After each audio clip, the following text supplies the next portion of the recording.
Book marketing is tough, but it's something every author has to do no matter how the book gets published. What makes marketing even tougher is the mass of confusing explanations that surround marketing descriptions.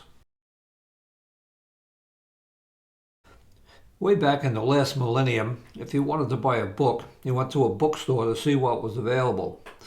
You walked around the store looking at what was on the shelves.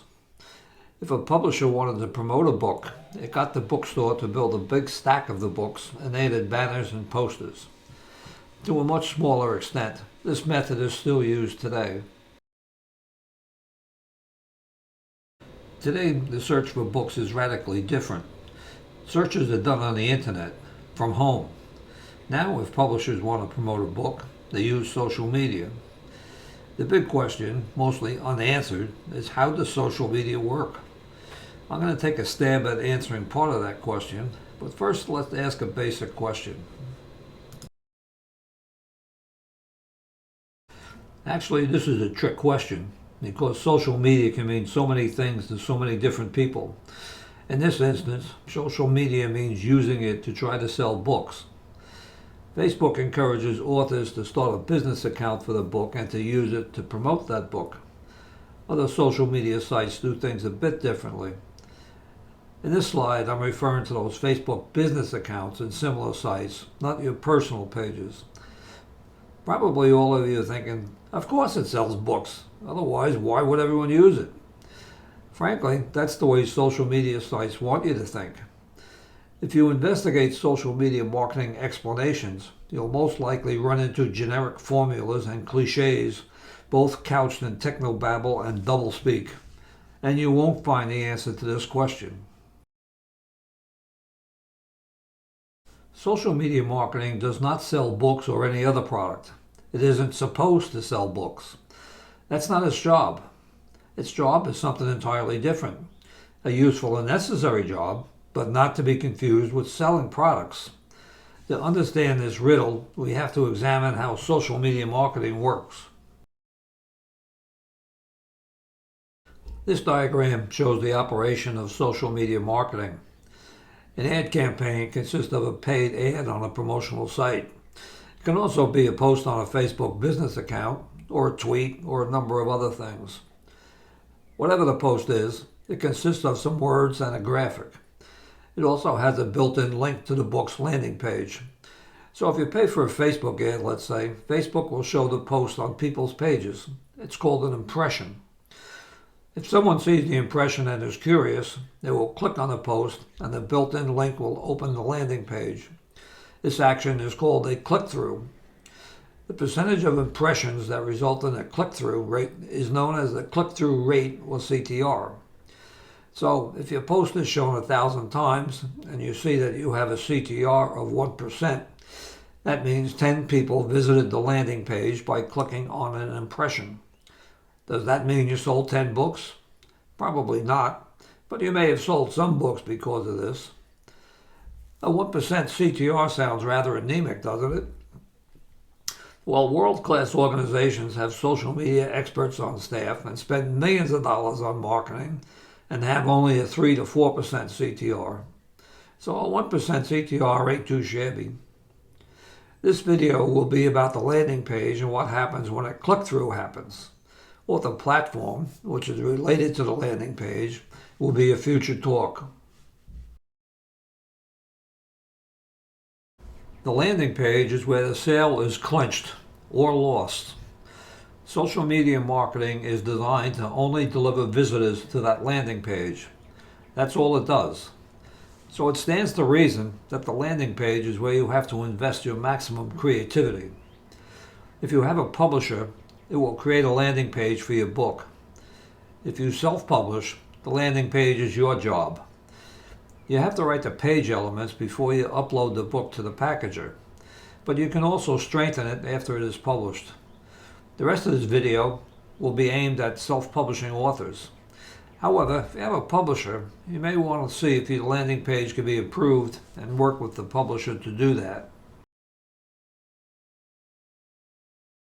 This is a typical landing page on Amazon. A visitor sees the cover immediately followed by the price, and then she sees 5 lines of text. That's all. Now we get into the heart of the talk. I'll talk about developing a landing page that will increase the chances of making a sale. These are the 4 components of the landing page that the visitor sees in the order they are seen if the visitor chooses to read them all. They have to work together to convince the reader to buy the book. Any one of these items can screw up the sale. So I'll go through each one in turn. The first thing a visitor sees upon arriving at your landing page is the cover. It's right there in front of her before she can look at anything else. A unique cover will impress her. A dull or cliched or hand-drawn cover will either not impress her or repel her. The price of the novel is a critically important piece of information.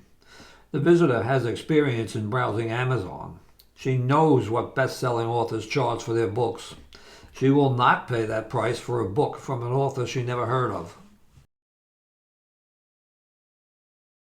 Next, the visitor comes to the text, all 5 lines of it. The job of those lines is to get the visitor to click on the Read More button. So these lines have to be the hook from your blurb. This is a straightforward statement. What it really says is that the blurb is a critically important part of the landing page. The blurb is your superpower.